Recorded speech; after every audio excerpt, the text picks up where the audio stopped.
तो गाइस यहाँ पे मैं पैरेललोग्राम लॉ एक्सप्लेन कर रहा हूँ, ठीक है। यानी कि यहाँ पे एक ये हॉरिजॉन्टल लाइन है, ठीक है, और इस तरह से एक लाइन यहाँ पे है,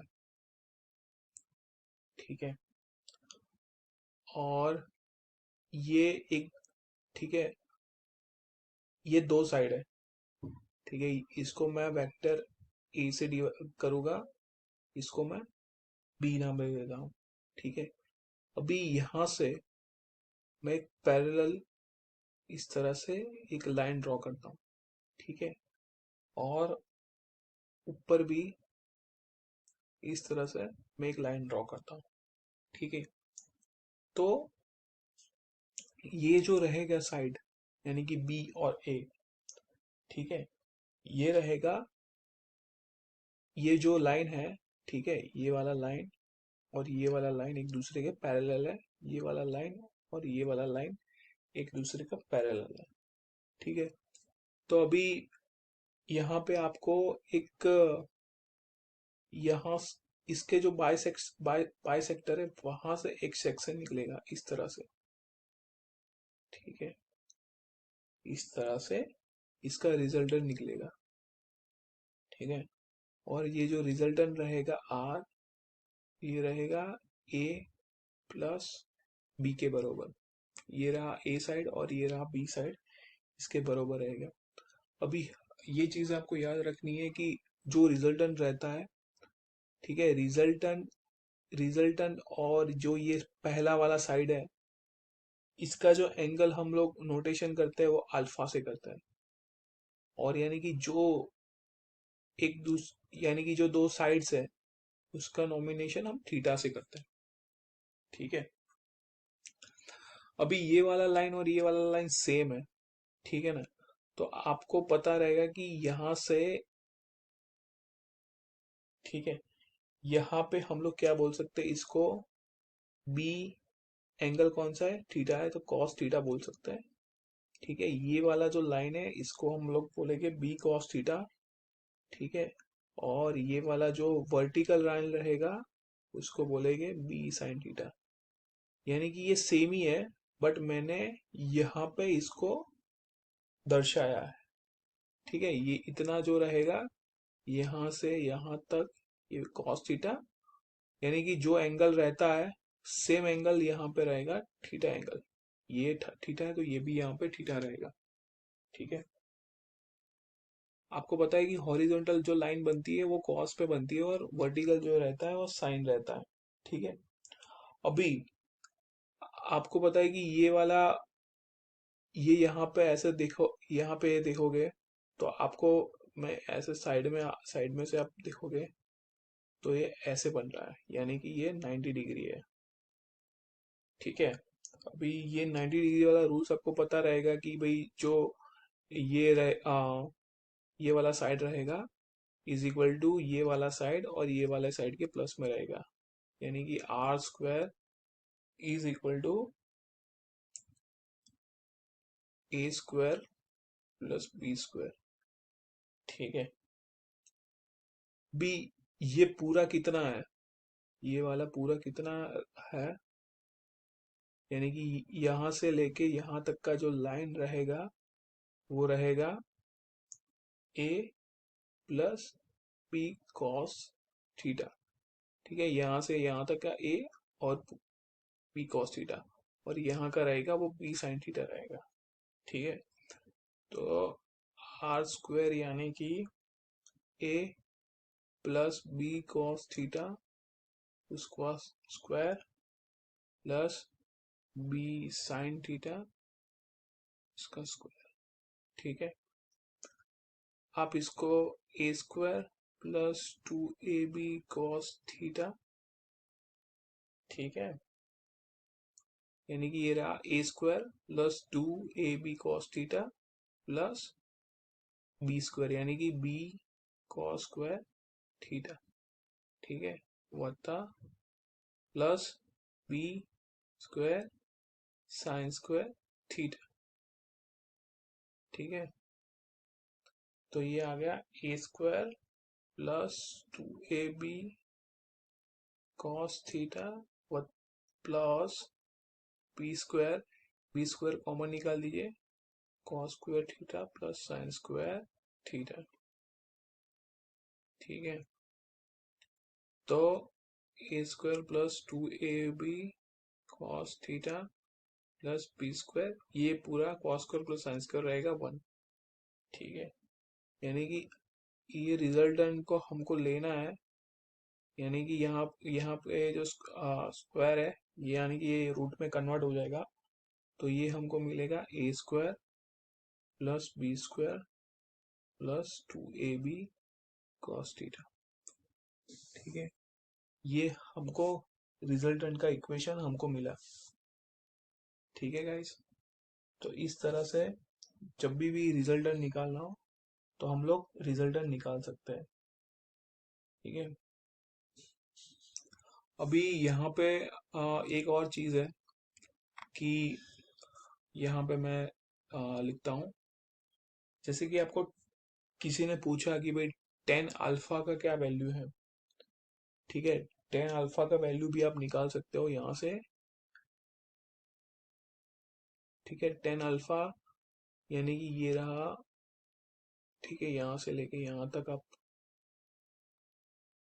यानी कि सामने की बाजू, 10 अल्फा के सामने की बाजू है बी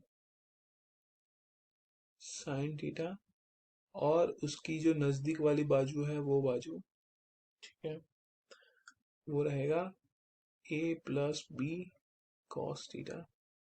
ठीक है, तो अल्फा इज इक्वल टू आप लिख सकते हो 10 इनवर्स।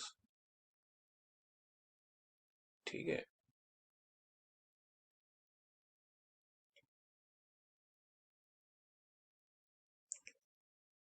तो सॉरी,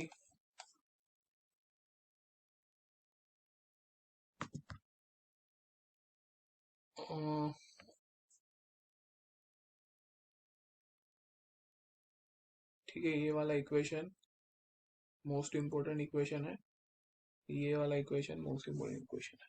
ठीक है, आपको ये दो इक्वेशन याद कर लेना है। ठीक है, तो इस तरह से हम पैरेललोग्राम लॉ डिफाइन कर सकते हैं। ठीक है, तो ये सारी जो क्वांटिटीज रहती है वो स्केलर क्वांटिटी रहती है। आ, इसको ग्राफिकली हम लोग प्रेजेंट करते हैं। ठीक है, स्ट्रेट लाइन में। जैसे जैसे आगे स्केलर और वेक्टर आएगा मैं आपको ये शो करूँगा। ठीक है, जैसे कि ये रहा पॉइंट ऑफ एप्लीकेशन। ठीक है, ये पॉइंट ऑफ एप्लीकेशन यानी कि ये रेफरेंस लाइन है, हॉरिजॉन्टल लाइन है। यहाँ से आप देखोगे तो इसका मैग्नीट्यूड कितना है, तो 10 न्यूटन का इसका मैग्नीट्यूड है। इसका डायरेक्शन शो कर रहा है 30 डिग्री पे। ठीक है, तो इस तरह से, यानी कि ये चीज हमको पता होनी चाहिए कि भाई कौन सी चीज है जो वेक्टर है या स्केलर है। ठीक है, स्केलर में डायरेक्शन नहीं आता, बहुत ही इजी है। अब जो भी चीज ले लो, जैसे कि आपने एक पेन ले लिया। ठीक है, पेन का वेट है, तो पेन का वेट है तो क्या क्वांटिटीज है उसकी, यानी कि उसका वेट जो रहेगा वो ग्राम के अंदर रहेगा। तो यानी कि इसका वेट है, बट उसका कोई डायरेक्शन की जरूरत नहीं है। ऐसे नहीं बोल सकते कि भाई ये पेन का ये डायरेक्शन है। ठीक है ना, तो ये सारी चीजें जो रहती है that are the scalar quantities. ठीक है, addition of two forces, parallelogram law.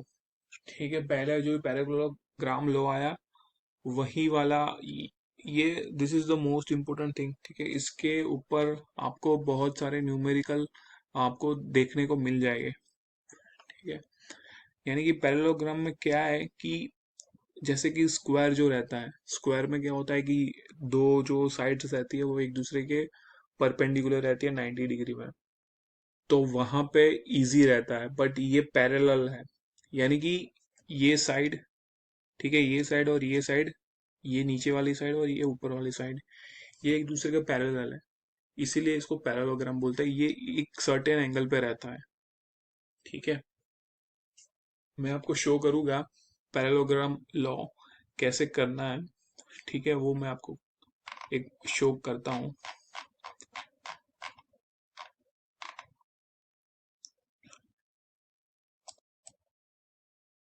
Hello guys. तो आज हम लोग स्टार्ट करेंगे इंजीनियरिंग मैकेनिक्स। एक्चुअली ये फर्स्ट सब्जेक्ट है, क्योंकि सबसे पहले सबसे पहले इंजीनियरिंग मैकेनिक्स के बाद आप स्ट्रेंथ ऑफ मटेरियल देखेंगे, उसके बाद मशीन डिजाइन देखोगे, तो ये पूरा एक सीक्वेंस में रहेगा and that will be better. So because engineering mechanics और स्ट्रेंथ ऑफ मटेरियल बहुत कनेक्टेड है, तो सबसे पहले हम लोग इंजीनियरिंग मैकेनिक्स के बारे में देखेंगे। हम गेट के रिलेटेड जितने भी टॉपिक्स हैं वो कवर करेंगे। गेट में जो 2008 से लेके 2023 के बीच में जो पीएस यानी कि प्रीवियस ईयर क्वेश्चंस है वो हम लोग सॉल्व करेंगे, और उसी के रिगार्डिंग यानी कि हर एक टॉपिक्स में से 5 से 10 के बीच में हम लोग न्यूमेरिकल भी सॉल्व करेंगे। ठीक है।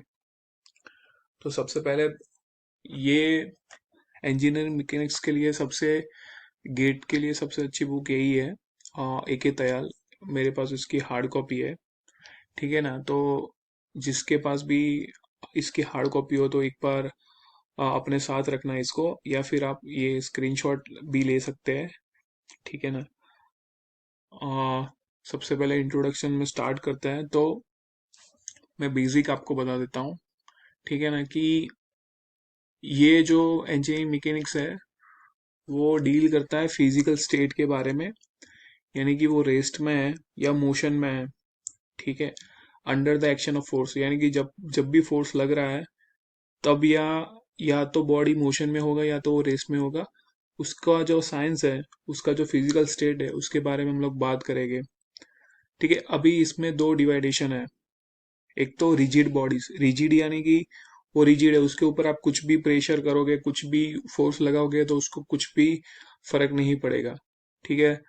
एंड डिफॉर्मेबल बॉडीज, यानी कि वो डिफॉर्म हो जाएगी। डिफॉर्मेबल बॉडी जो होती है वो हम लोग स्ट्रेंथ ऑफ मटेरियल में देखते हैं। डिफॉर्म यानी कि जो स्ट्रेस लगता है, जो स्ट्रेन लगता है, उसके उसके अलावा यानी कि बहुत सारे फैक्टर्स होते हैं, जैसे कि बैंडिंग होगा, फटीग उसमें हो गया, तो क्या है कि उसका जो शेप होता है वो डिफॉर्म हो जाता है। तो स्ट्रेंथ ऑफ मटेरियल के अंदर हम लोग इंटरनल फैक्टर के बारे में बात करते हैं, और इंजीनियरिंग मैकेनिक्स के अंदर हम लोग इन एक्सटर्नल फैक्टर के बारे में बात करते हैं। ठीक है। जो एक्सटर्नल फोर्सेस है उसके बारे में बात करते हैं।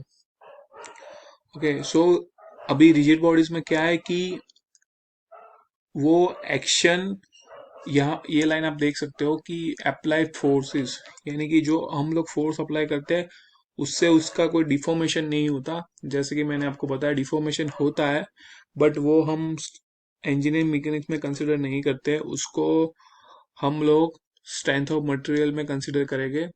ठीक है। तो mechanics of rigid bodies is study in two part, static और डायनेमिक। ठीक है।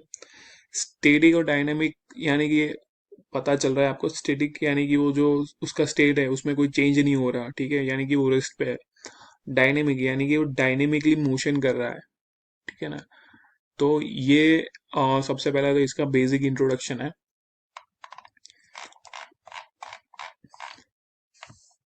ठीक है। ये सब चीजें आप एक बार गो थ्रू कर सकते हैं, क्योंकि इसका कोई इम्पोर्टेंस नहीं है। तो मैं सीधा आपको यहाँ पे पैरेललोग्राम लॉ और प्रिंसिपल ऑफ ट्रांसमिसिबिलिटी के बारे में बता देता हूँ। तो सबसे पहले प्रिंसिपल ऑफ ट्रांसमिसिबिलिटी क्या है। तो ट्रांसमिसिबिलिटी का यही मतलब है कि जब भी कोई बॉडी हो उसके ऊपर आपने फोर्स लगाया, तो उसका जो लाइन ऑफ एक्शन है, ठीक है, लाइन ऑफ एक्शन यानी कि वो पूरी जैसे कि जो एंगल में लाइन जा रही है वही एंगल में लाइन जाएगी। यानी 30 डिग्री पे लाइन जा रही है तो 30 डिग्री पे जाएगी, 40 डिग्री पे लाइन जा रही है तो 40 डिग्री पे जाएगी। ठीक है ना। इसका जो लाइन ऑफ एक्शन है वो चेंज नहीं होगा, इन शॉर्ट। तो यहाँ पे जैसे कि फोर्स लग रहा है, ठीक है, यहाँ पे जैसे कि ये फोर्स अभी हम लोगों ने शो किया है, तो वही लाइन ऑफ एक्शन में हमने यहाँ पे भी शो किया है, यही पॉइंट पे। यानी कि ये फोर्स का डायरेक्शन है वो चेंज नहीं होगा, बट आप कोई भी जगह पे इसको यानी कि नोटेशन में दे सकते हो। यानी कि अभी बी पॉइंट पे हम लोगों ने शो किया था कि ऐसे ऊपर जा रहा है, बट हम लोग यहाँ पे भी दे सकते हैं बिकॉज ये एक ही डायरेक्शन में जा रहा है, इन शॉर्ट। तो ये इसका एप्लीकेशन है। ठीक है। यानी कि कंडीशन ऑफ इक्विलिब्रियम और motion of rigid body will remain unchange. ठीक है, उसमें कुछ भी चेंज नहीं होगा। ठीक है, और एक ही लाइन ऑफ एक्शन में रहेगा जो मैंने आपको बताया। ठीक है, जब force F acting on rigid body at point B having line of action A B can be replaced by same force F. ठीक है, यानी कि मैंने जो आपको बताया वही इसमें लिखा हुआ है। ठीक है, इन शॉर्ट हम लोग नेक्स्ट में जाते हैं। ये आप देख सकते हो कि ये रहा, यहाँ पे P2 फोर्स लग रहा है बाहर की तरफ, यानी कि टेंसाइल नेचर है। जो बाहर की तरफ हम लोग शो करते हैं वो टेंसाइल नेचर में होता है। ठीक है, अभी इसको पुल किया है, पुल यानी कि टेंसाइल और पुश यानी कि compressive strength, compressive stress sorry. ठीक है, तो अभी दोनों फोर्सेस लग रहा है, यानी कि आप देख रहे हैं कि यहाँ पे सिर्फ एक ही हॉरिजॉन्टल फोर्स है और यहाँ पे भी सिर्फ एक ही हॉरिजॉन्टल फोर्स है। तो ये दोनों जब फोर्स सेम सिमेट्रिकल है, यानी कि नो फोर्स, यानी कि फोर्स यहाँ पे जीरो हो जाएगा। ठीक है, इसकी जितनी वैल्यू रहेगी इसकी वैल्यू इतनी रहेगी, यानी कि ये 50 है तो ये भी 50 रहेगा, 50 न्यूटन। तो 50 minus 50 is equal to zero, इसीलिए यहाँ पे नो फोर्स आ रहा है। ठीक है, तो सबसे पहले मैं आपको बताता हूँ कि कौन कौन सी चीजें जरूरी है। तो सबसे पहले तो प्रिंसिपल ऑफ ट्रांसमिटिविटी के बारे में कोई क्वेश्चन नहीं आएगा गेट में, बट उसका ये आ सकता है कि उसका लॉजिक आपको पता होना चाहिए कि प्रिंसिपल ऑफ ट्रांसमिटिविटी है क्या। ठीक है, फिर ये सारे यूनिट्स है, यूनिट्स आप एक बार गो थ्रू कर लेना। ठीक है, एक्सेलरेशन ये सबको पता है, बेसिक से जितने भी यूनिट्स है वो आपको सबको पता है, ये बताने की जरूरत नहीं है मेरे को। ठीक है, अभी कॉनकरेंट फोर्सेस इन अ प्लान। ठीक है, यानी एक ही प्लान के ऊपर जितने भी फोर्सेस लग रहे हैं, कॉनकरेंट यानी कि एक ही करंट, यानी कि एक ही पॉइंट होगा उसके ऊपर जितने भी फोर्स लगते हैं उसको बोलता है। ठीक है, कॉनकरेंट प्लान्सेस। तो यानी कि मैं आपको ये समझाऊंगा, लाइक पहले मैं आपको स्केलर और वेक्टर के बारे में बता देता हूँ। ठीक है, यानी कि स्केलर और वेक्टर किसको बोलते हैं, कि स्केलर और वेक्टर जैसे कि आपके फिजिक्स में पढ़ा होगा कि जैसे कि ये मास है, टाइम है, वॉल्यूम है, एनर्जी है। ठीक है, तो उसका एक मैग्नीट्यूड रहता है। ठीक है, मैग्नीट्यूड रहता है यानी कि इतनी एनर्जी है, इसका वॉल्यूम इतना है, इसका वॉल्यूम जैसे कि 3 मीटर क्यूब है, इसका इतना टाइम है, इसका 350 kg मास है। तो ये सब चीजें क्या रहती है कि इसके अंदर डायरेक्शन की जरूरत नहीं पड़ती। हम लोग कभी ये नहीं बोलते कि भाई वाई डायरेक्शन में इतना वॉल्यूम है। हम लोग सिर्फ यही बोलते हैं कि वाई डायरेक्शन में भाई इतना मास है, वाई डायरेक्शन सॉरी इतना मास है इसका बॉडी का, इसका वॉल्यूम इतना है, तो वही चीज हम लोग बोलते हैं। तो उसको हम लोग यानी कि डायरेक्शन से हम लोग उसका नोटेशन नहीं देते कभी भी। ठीक है, तो जो चीजें जिसमें सिर्फ मैग्नीट्यूड हो, यानी कि मैग्नीट्यूड यानी कि उसकी वैल्यू, उसमें डायरेक्शन की जरूरत नहीं है। ठीक है, उसको बोलते हैं स्केलर क्वांटिटी। ठीक है, यानी कि स्केल जो होती है, such quantities are called scalar quantities. ठीक है, और they can be added and subtracted according to the law of algebra. ठीक है, लॉ ऑफ एलजेब्रा से हम लोग उसका एडिशन और मल्टी सब्ट्रैक्शन कर सकते हैं। अभी दूसरी जो क्वांटिटी रहती है जो डे टू डे लाइफ में और जो यानी कि इंजीनियरिंग मैकेनिक्स में जिसकी बहुत ज़रूरत रहती है, उसको बोलते हैं वेक्टर क्वांटिटी। ठीक है, वेक्टर का मतलब है कि डिस्प्लेसमेंट, वेलोसिटी ले लो, एक्सेलरेशन ले लो, मोमेंटम ले लो। ठीक है, mass into velocity is equal to momentum. ठीक है, force, mass into acceleration is equal to force. तो आप देखो वेलोसिटी क्या है, तो वेलोसिटी किस डायरेक्शन में है भाई, एक्स में जा रही है, वाई में जा रही है, जेड में जा रही है, उसकी जरूरत पड़ेगी। Velocity is compare directly proportional to acceleration. ठीक है, तो वो भी ये जितनी भी क्वांटिटीज बोली मैंने वो सारी में डायरेक्शन की जरूरत पड़ती है। उसका मैग्नीट्यूड भी रहता है कि भाई इतना, जैसे कि 5 मीटर पर सेकंड है, 5 मीटर पर सेकंड स्क्वायर है। ठीक है, तो ये मैग्नीट्यूड भी आ गया उसके अंदर, इसके अंदर डायरेक्शन भी आ गई, उसके अंदर पॉइंट ऑफ एक्शन भी आ गई कि भाई ये पॉइंट से ये पॉइंट पे जा रहा है। ठीक है, जैसे कि 5